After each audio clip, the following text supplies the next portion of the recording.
Jesus, nós te damos graças, porque o Senhor é bom, o Senhor é maravilhoso, e não há nada, absolutamente nada que esteja fora do teu controle.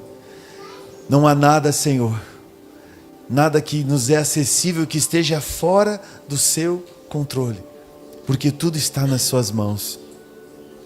Tudo está nas suas mãos. Vem, Senhor, com a sua glória, com o seu poder nessa manhã, e faz-nos, Senhor, compreender a medida do Cristo, a justa medida do Cristo nesse lugar, a justa medida do Cristo em mim, em nós, a justa medida do Cristo em tudo aquilo que nos diz respeito, e que possamos desfrutar, Senhor, desse movimento, do movimento do teu rio, em tudo que está no teu coração, com maturidade, com integridade e com a verdade que só o Senhor tem.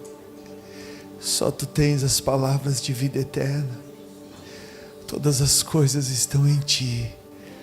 Dependemos de ti, Senhor. Aleluia. Glória a Deus. Que doce presença, irmãos. Glória a Deus. Aleluia.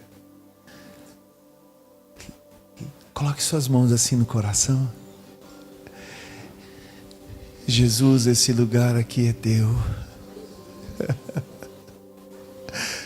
Antes de almejarmos endereços físicos, estabelecemos um lugar para o Senhor e encontramos esse lugar. Ah, Espírito Santo, é o passo que acontece, é o dia que passa, é a semana que transiciona, é o ano que está por acabar. Tantas coisas, Senhor, tantas coisas. Mas nós sujeitamos todas elas a Ti, porque sabemos do Teu cuidado, do Teu amor, da Tua palavra. Guarda-nos em Ti. Guarda-nos em Ti. Guarda-nos em Ti, Jesus. Guarda os nossos corações. Guarda as nossas casas, os nossos filhos, os nossos pais. Guarda os nossos familiares. Guarda-nos, Senhor. Protege-nos da ganância. Protege-nos, Senhor, dos maus pensamentos. Protege-nos, Senhor, das ambições. Protege, Senhor, para que a gente não peque contra Ti. Protege-nos, Senhor, para que a gente não ande alheio pelo caminho, equivocados em pensamentos, mas que andemos convictos, certeiros de que somos mensageiros do Teu Evangelho, pregoeiros da Sua palavra, de que o Evangelho é possível e é acessível a todos, desde os que estão na rua em necessidade, aqueles que estão morando em mansões, mas ambos vivendo um vazio existencial terrível, sem encontrar propriedade na vida, na existência. Ensina-nos, Senhor, a tocar os lugares secos. Ensina-nos a tocarmos os lugares dificultosos, os lugares improváveis. Ensina-nos a levantar a Tua bandeira de esperança, de amor, de graça, de transformação, para sermos a diferença como igreja, e não sermos a diferença de qualquer jeito, por qualquer forma, em qualquer termo. Em nome de Jesus, que possamos ser corpo, igreja, igreja do Senhor. Aleluia. Glória ao Teu nome.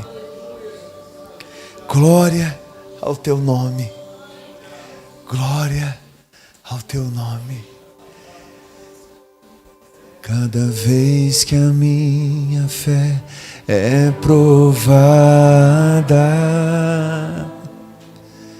Tu me das a chance de crescer um pouco mais nas montanhas e vales, desertos e mares que atravesso me levam pra perto de ti. Minhas provações não são maiores que o meu Deus e não vão me impedir de caminhar. Se diante de mim não se abrir o mar, Deus vai me fazer andar por sobre as águas, rompendo em fé. Minha vida se revestirá do teu poder, rompendo em fé. Com ousadia vou mover no sobrenatural. Vou lutar e vencer, vou plantar e colher, e a cada dia vou viver rompendo em fé. Cada vez que a minha fé é provada, Tu me das a chance de crescer um pouco mais nas montanhas e vales, desertos e mares que atravesso me levam pra perto de ti. minhas provações não são maiores que meu Deus e não vão me impedir de caminhar. Se diante de mim não se abrir o mar, Deus vai me fazer andar por sobre as águas, rompendo em fé. Minha vida se revestirá do teu poder, rompendo em fé. Com ousadia vou mover no sobrenatural. Vou lutar e vencer, vou plantar e colher, e a cada dia vou viver rompendo em fé, rompendo em fé. Minha vida se revestirá do teu poder, rompendo em fé. Com ousadia vou viver no sobrenatural. Vou lutar e vencer, Vou plantar e colher, e a cada dia vou viver rompendo em fé.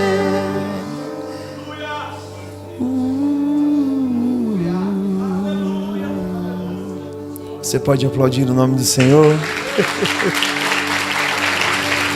Aleluia! Te adoramos, Jesus. Aleluia. Glória a Deus. Eu gostaria de compartilhar um texto com você, e na verdade são alguns.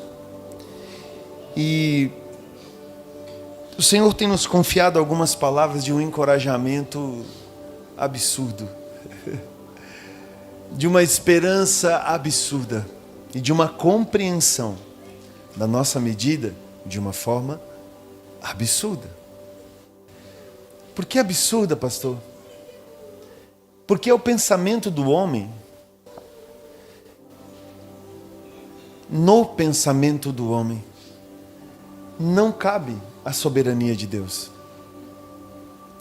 Porque a gente costuma fazer conta, a gente costuma desenhar como é que vai ser. Aí o Senhor tem os seus planos, a sua medida, a sua forma, o seu jeito. E no meio disso, às vezes confunde, porque o trajeto dele, ou o caminho, ou falando no plural, os caminhos, não são os nossos.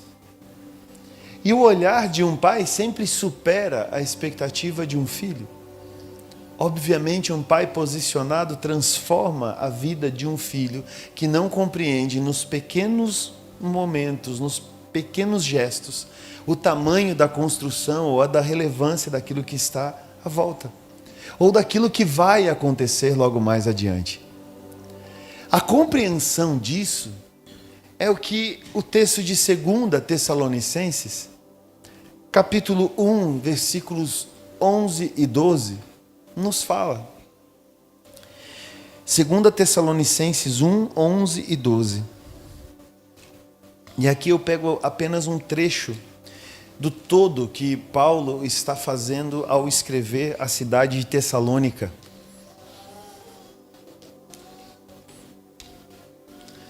O texto nos diz assim: conscientes disso, oramos constantemente por vocês, para que o nosso Deus os faça dignos da vocação e, com poder, cumpra todo bom propósito e toda obra que procede da fé. Assim, o nome de nosso Senhor Jesus será glorificado em vocês, e vocês nele, segundo a graça de nosso Deus e de nosso Senhor Jesus Cristo. É interessante que você vê presságios, de dignidade, presságios de uma oração que permanece, é como inicia esse texto, presságios de um permanecer, de uma fala que afirma o coração do Senhor sobre o cumprimento de todo bom propósito e de toda obra. Propósito é vontade. Vontade de Deus para com o homem é a excelência, o máximo que se pode ter na existência. E a oração de Paulo é que esses termos não se percam, e nem a obra, que é a construção que o Senhor faz num coletivo, mas também encontra forma na gente, no individual. Entender que o Senhor está construindo algo extraordinário, mas também não está construindo a gente, é pensar de uma maneira muito rasa. Quando Moisés recebeu uma palavra sobre a libertação do povo no Egito, ele também passou por um processo de construção. Construção de que enquanto o Senhor preparava a libertação de um povo, nas suas características já vinham sendo afirmadas verdadeiras chaves que tirariam aquele povo do Egito. Noé, quando recebeu uma palavra sobre um presságio, um apontamento de salvação ao mundo que se perderia, enquanto uma arca estava sendo construída com toda a sua envergadura, com todo o seu tamanho, Noé também estava sendo construído naquele processo. Porque a constância dos seus atos, o que ele recebia de direção de Deus, precisava se afirmar de forma prática. Então, quando recebemos o macro, a revelação do macro de Deus, pode ter certeza que no micro, na nossa existência, na nossa pequenez, nós também estamos sendo construídos. Somos seres em processo. E não esqueça disso. E eleve a régua da compreensão sobre o que isso significa. E diminua muitas outras pressões sobre o que isso não significa. Deus está te arrochando, te arrebentando para você ficar melhor. Não se trata de ficar melhor. se trata de morrer e nascer de novo. Talvez a guerra entre melhorar é você querer afirmar e continuar afirmando uma vida que você já não deveria ter. Aí são as constantes lutas, porque você quer continuar vivo e quer que a glória de Deus conduza a sua casa, conduza os seus negócios, conduza a sua vida financeira, conduza os seus relacionamentos, conduza a sua família, mas você quer continuar sendo o mesmo. Você quer que o Senhor venha e abençoe a vida que você tem. Entenda, você precisa perder essa vida, aí não há luta. Porque o Senhor não vai tomar a sua vida você precisa entregá-la. E quando você entrega, todo esse processo de resistência, naturalmente ele para. Você lembra de Jesus perante Pilatos? Pilatos dizia, eu tenho poder, cara, eu tenho tinta na minha caneta. Se eu dou uma canetada aqui, eu te liberto. É só você me dar a senha e me fala alguma coisa que eu já estou sabendo bem de você, que você não é esse cara que eles estão desenhando, não. Só que o caminho de Jesus era um caminho de entrega, de morte. E ele disse, minha vida ninguém toma, eu dou. Talvez você esteja vivendo ciclos e ciclos de problemas e deficiências que você já deveria ter morrido nesse processo, porque decidiu se entregar. Pastor, mas se eu me entregar e eu morrer no meio disso, eu vou perder muito. Bem-vindo ao reino dos improváveis, que quem perde ganha. Bem-vindo a um mundo que as afirmações são diferentes. Bem-vindo a um mundo da qual a ostentação tem outra forma. É o quanto você suporta, não o quanto você conquista.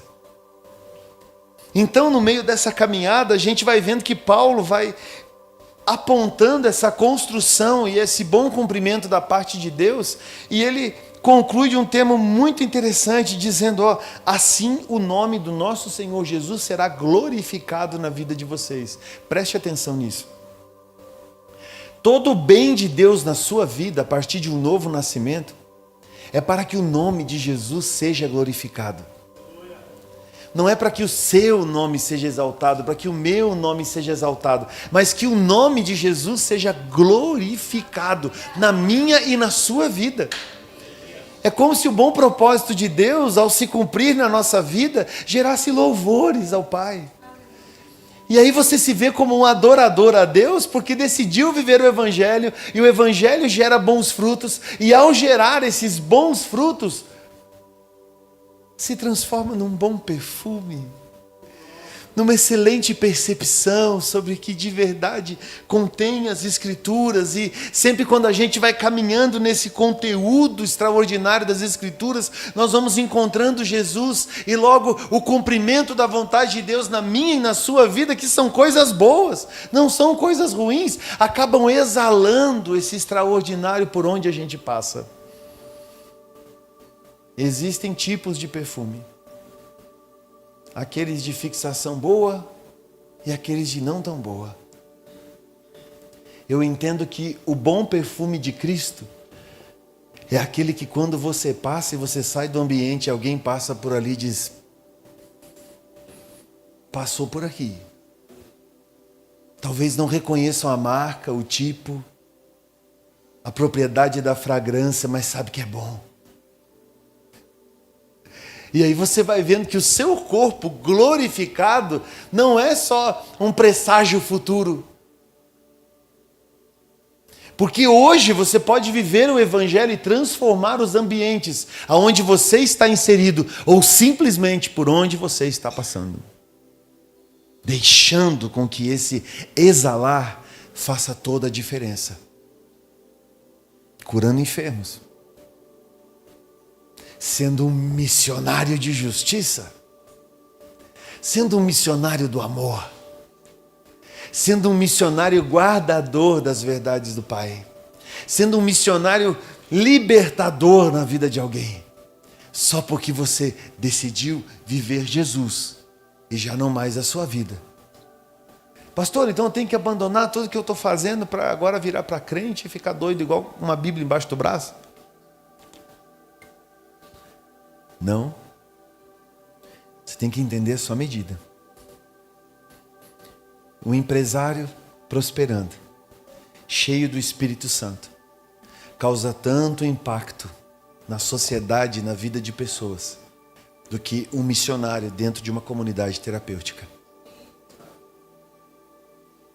Um professor posicionado numa sala de aula, cheio do Espírito Santo, manifestando a glória de Deus naquele ambiente, é tão espiritual quanto alguém exercendo algo no trabalho, no cotidiano de um culto.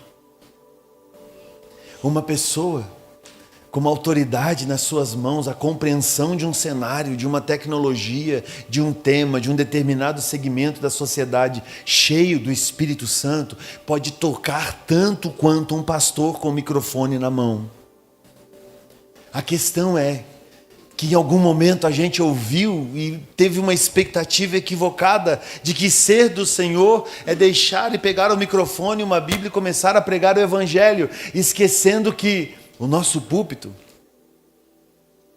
a nossa igreja, a igreja do Senhor, não está limitada a paredes, mas está por aí, em qualquer lugar onde as oportunidades aparecerem, e você vai vendo que nessas oportunidades, nesses lugares, Jesus sendo glorificado na sua vida, gera transformação.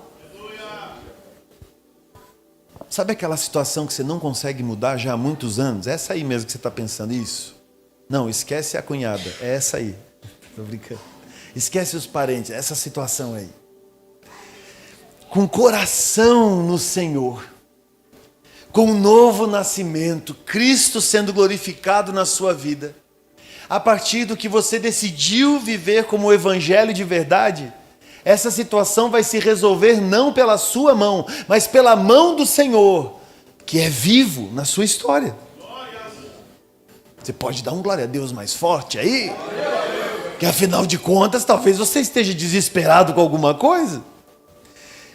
E uma palavra dessa impulsiona não só pela motivação do oba-oba, mas pelo que ela significa. Quer ver? Vou mudar o contexto da fala e a entonação de voz. E você vai receber completamente diferente no teu espírito. Afinal de contas, você é do reteté.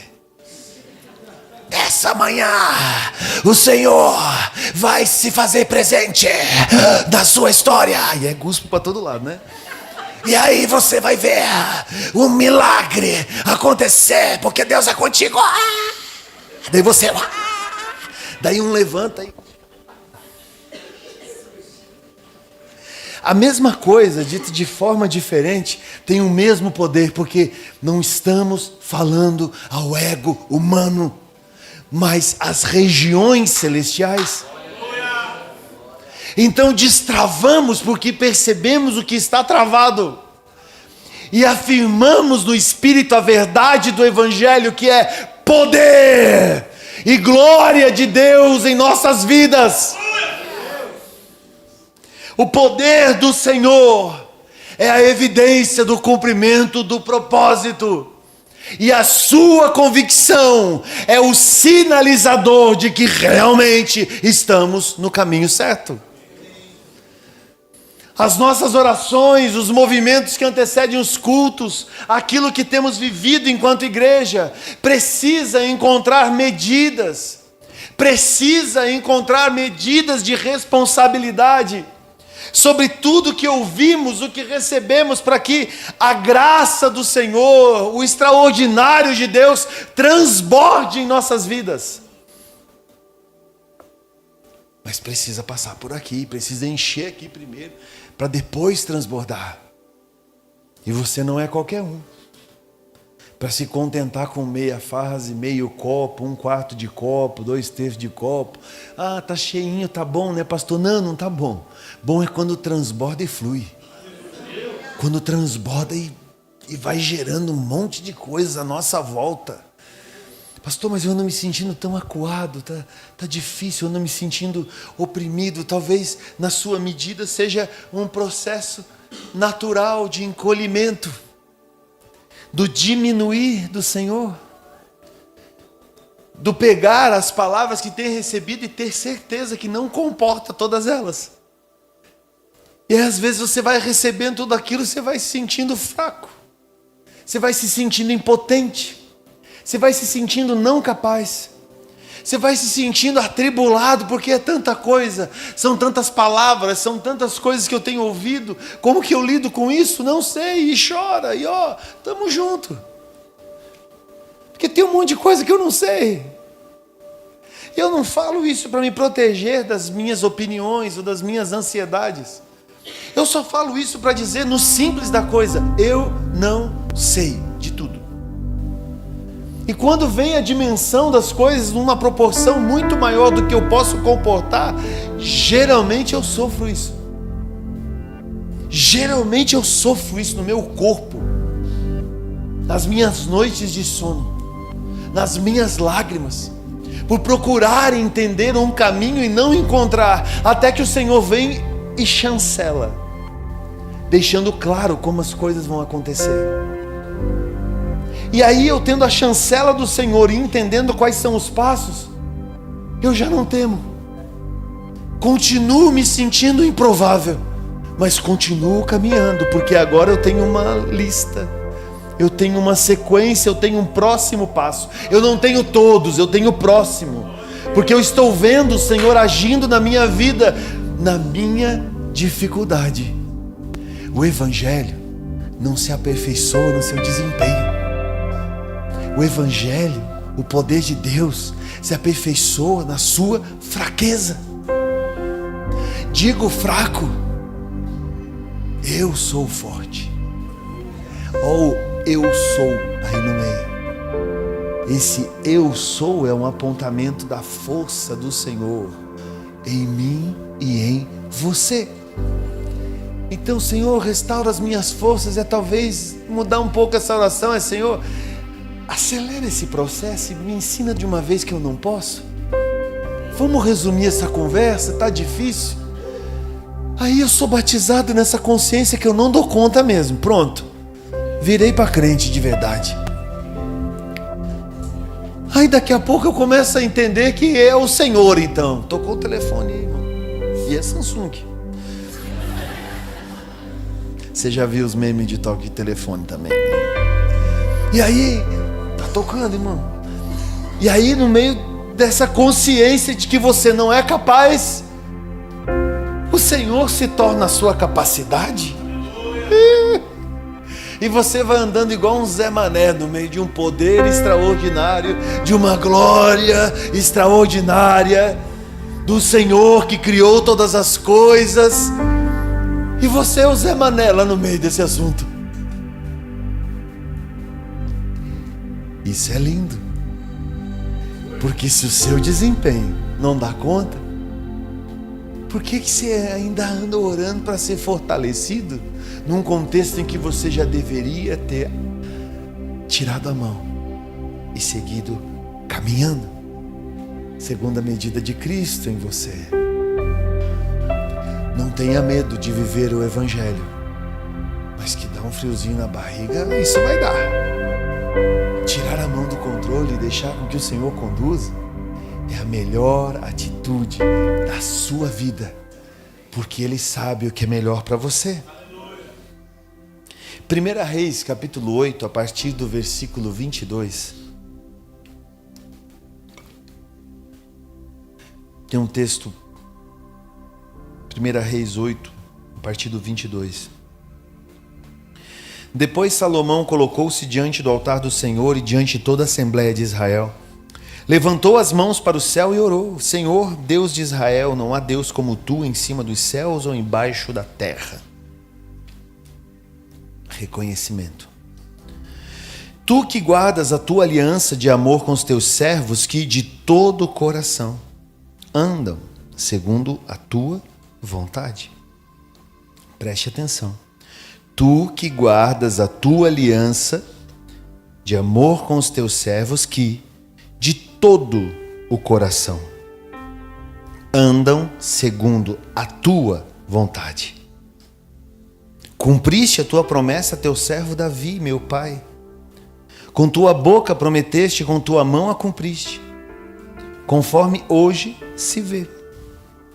Agora, Senhor Deus de Israel, cumpre a outra promessa que fizeste a teu servo Davi, meu pai, quando disseste: você nunca deixará de ter diante de mim um descendente que se assente no trono de Israel. Se tão somente os seus descendentes tiverem o cuidado de, em tudo, repita comigo, em tudo, andarem segundo a minha vontade, como você tem feito. Agora, ó Deus de Israel, que se confirme a palavra que falaste ao teu servo Davi, meu pai. Mas será possível que Deus habite na terra? Os céus, mesmo os mais altos céus, não podem conter-te, muito menos esse templo que construí. Ainda assim, atende à oração do teu servo e ao seu pedido de misericórdia, ó Senhor meu Deus. Ouve o clamor e a oração que o teu servo faz hoje na tua presença. É um texto de uma grandiosidade muito mais do que literária, porque é de um filho que sabe das promessas do seu pai, compreende a estação e no momento de apresentar aquele lugar, aquele ambiente, começa a reivindicar essa questão geracional do que significa de verdade a presença, a verdade daqueles que caminham na presença. E a verdade dos que caminham na presença é: a vontade de Deus é soberana. A verdade de quem caminha na presença é: a verdade, a vontade, a soberania de Deus são inquestionáveis. Então viver imerso, mergulhado nessa presença é entender que esses sintomas não devem se perder de vista. Porque a soberania de Deus está no que o Senhor está fazendo. E Jesus disse: eu trabalho porque vejo o meu Pai trabalhar. Tem uma referência de algo que está em contínuo aperfeiçoamento, em contínua constância. De verdade, não tem como você olhar para frente sem compreender o que foi para trás e entendendo o que está acontecendo hoje. Não perca.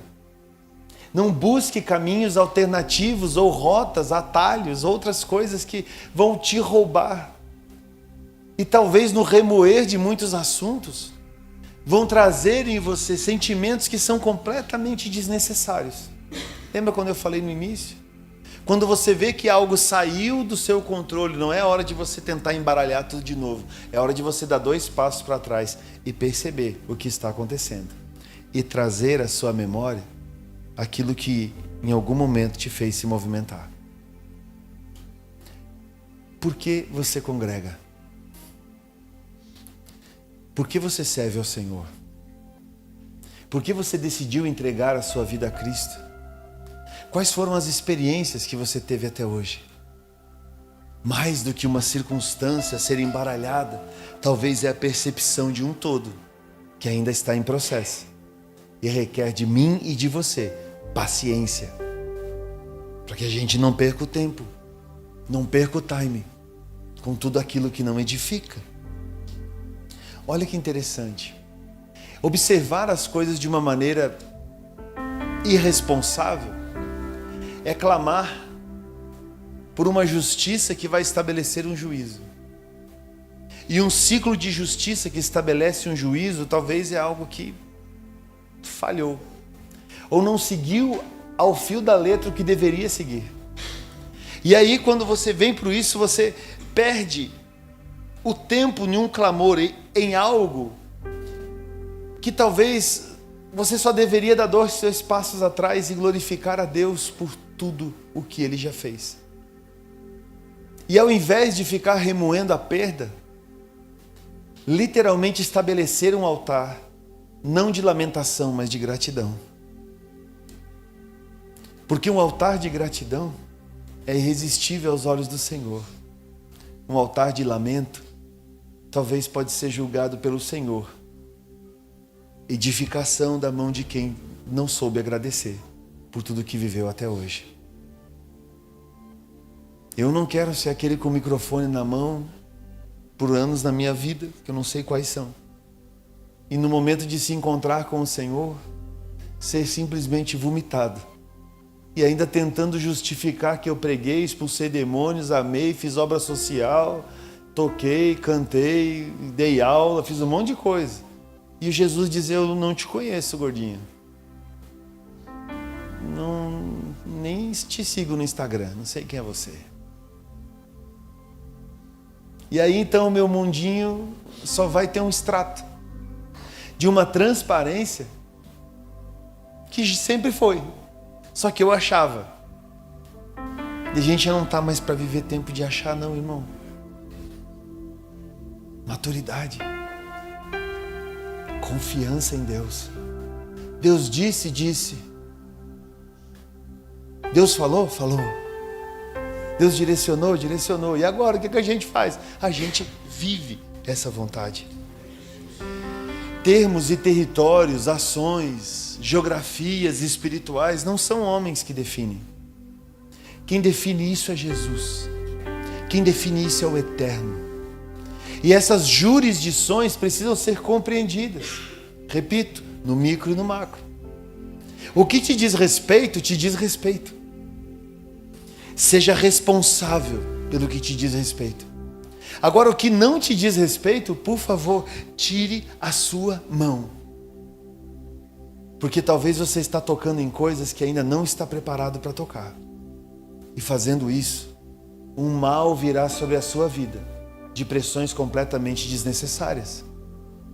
Você sabe o que significa orar por uma cidade? Você sabe o que significa clamar por maturidade numa comunidade de fé, no desenvolvimento e no aperfeiçoamento dos santos?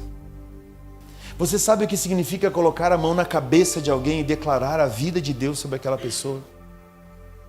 Você sabe o que significa se movimentar através de passos proféticos, procurando ter clareza e discernimento sobre tudo o que está acontecendo à sua volta?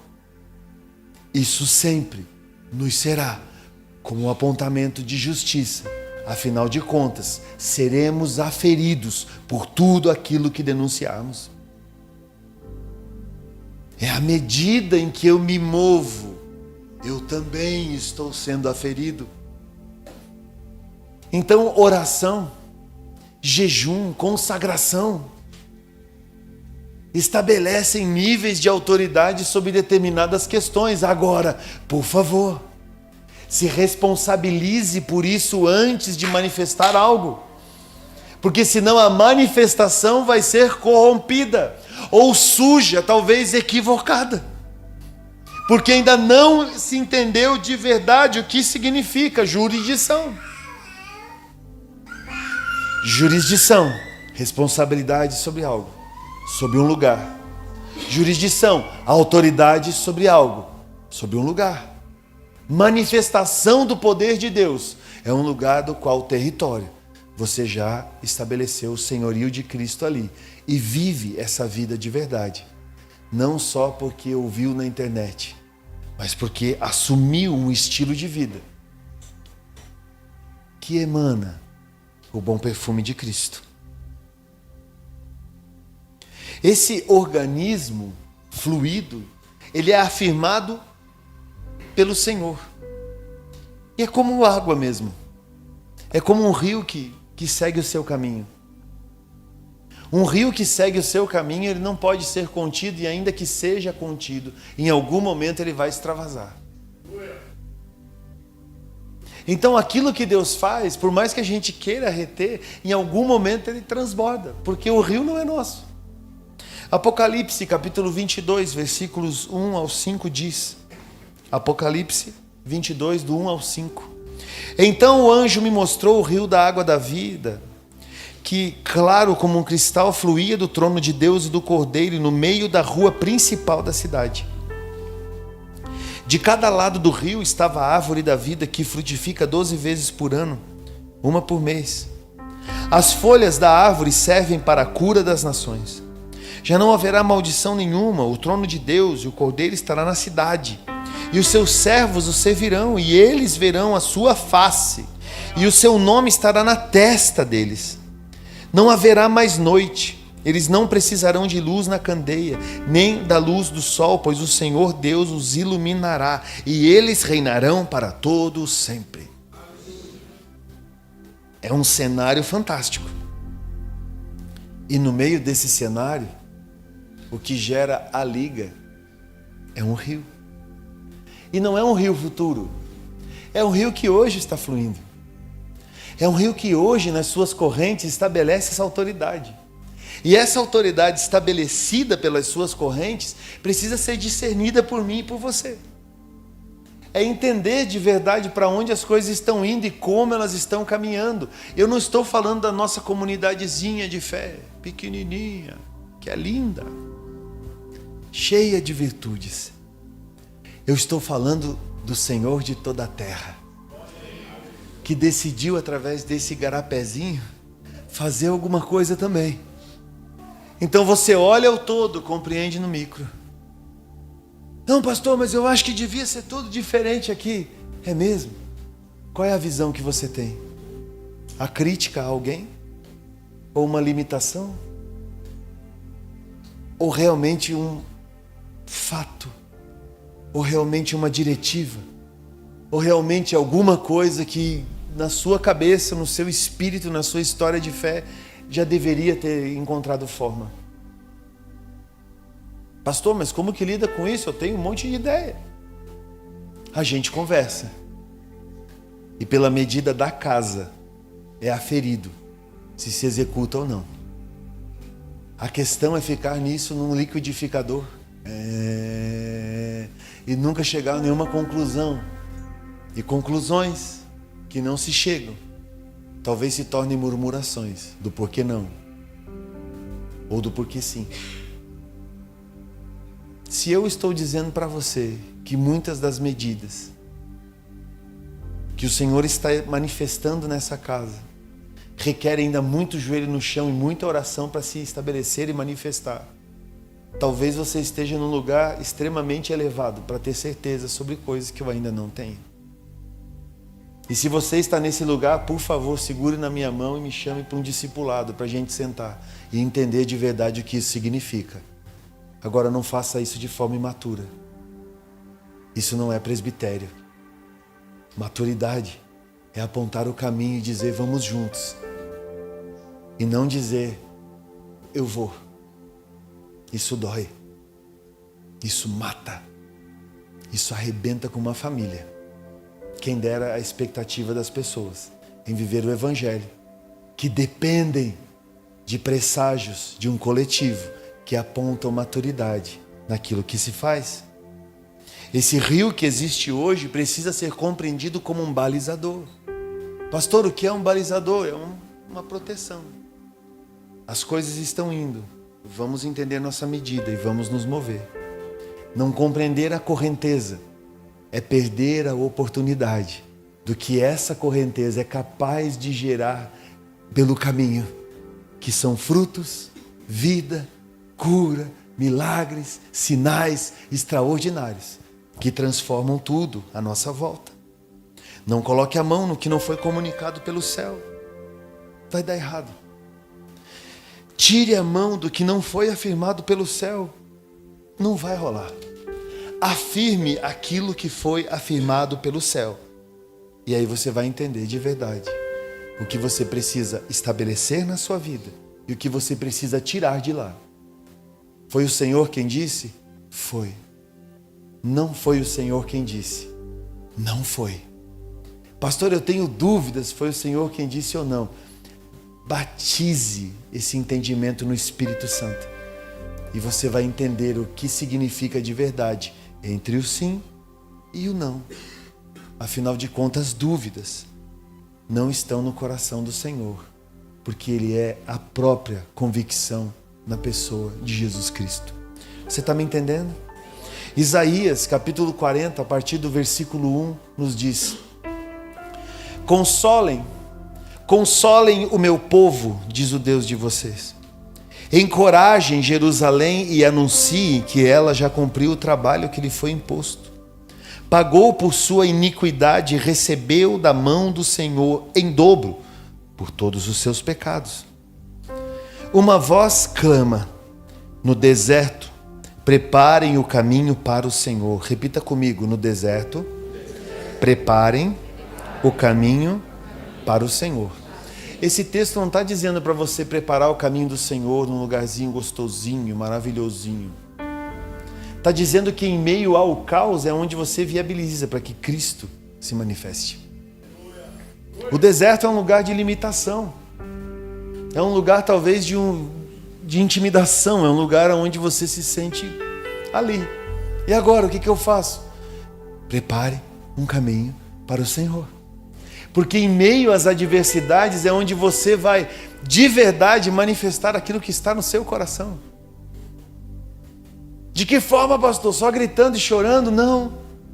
É gritando e chorando, enxugando as suas lágrimas, levantando de um lugar de intimidação e caminhando, continuando a caminhar de acordo com aquilo que o Senhor disse. Ah, pastor, e o choro e a intimidação, como é que eu lido com isso? Cresça. Permita a essa estatura de maturidade tomando forma. E ao crescer no meio da adversidade, você vai entender que a responsabilidade de preparar esse caminho é minha e sua. Para que entre o Rei da Glória. E se manifeste o Rei da Glória em meio a tribulações e dificuldades, porque você decidiu, em meio ao deserto, preparar esse caminho. Façam no deserto um caminho reto para o nosso Deus. Olha que interessante. Todos os vales serão levantados, ou seja, todos os montes e colinas serão aplanados.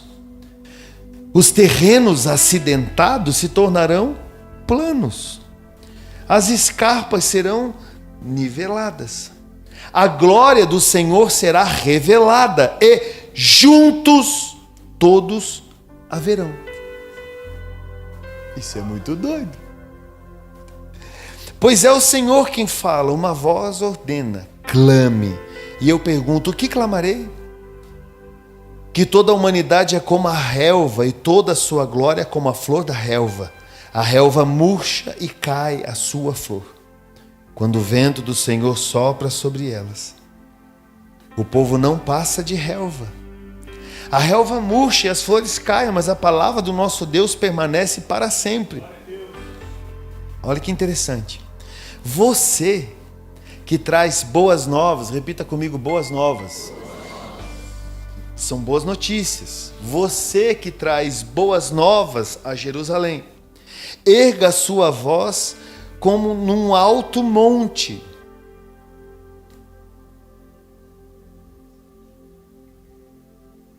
Não se trata só de falar, mas falar com autoridade. Boas novas não devem ser cochichadas, elas devem ser ditas em alto e bom som. Porque se forem faladas sem a envergadura necessária de autoridade, talvez não alcance quem deveria alcançar.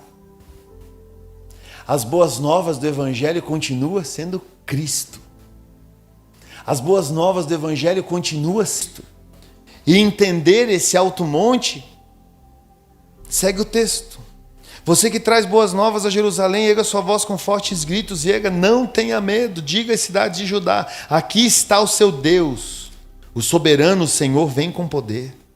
Com seu braço forte ele governa, a sua recompensa com ele e o seu galardão o acompanha. Como pastor, ele cuida do seu rebanho, com o braço ajunta os cordeiros e os carrega no colo e os conduz com cuidado as ovelhas que amamentam as suas crias. Ajunta, ajuntar, ajuntados, fiquem juntos. O que é ficar junto, pastor? É unidade.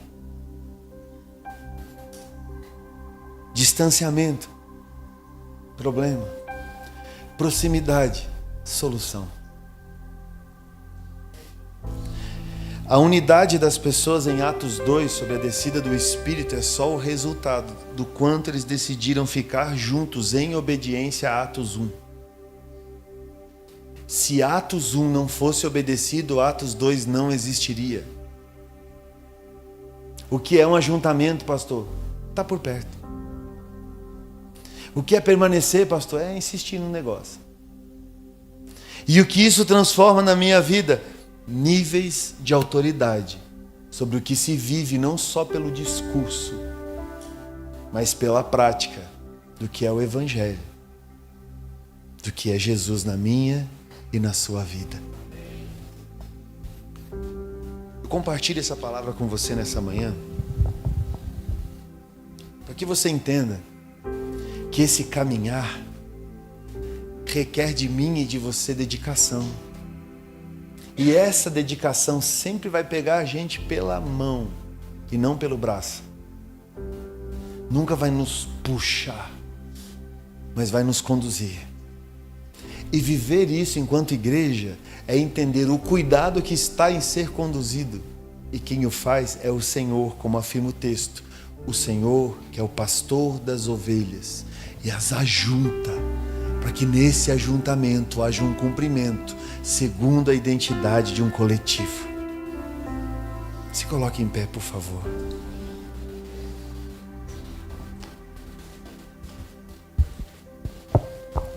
Pastor, como é que a gente vive isso? Vivendo. É agora. É nesse dia, nesse domingo, aonde a vida de Deus vai encontrar no seu coração a acolhida, para que a transformação do Senhor tome conta de tudo que te diz respeito. Apaga essa luz para mim, por favor. Nós vamos orar.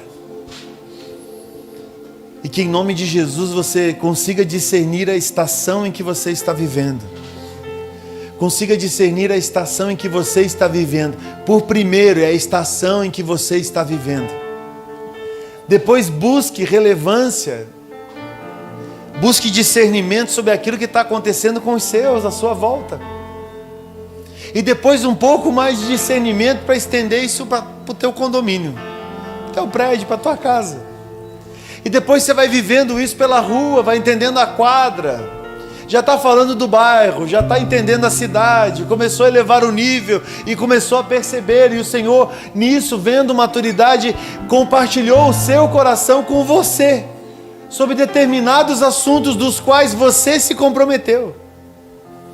Não tenha medo de viver o Evangelho, mas entenda, eu e você somos responsáveis por tudo que ouvimos e precisamos dar uma resposta a isso, se comprometendo com a verdade do Senhor.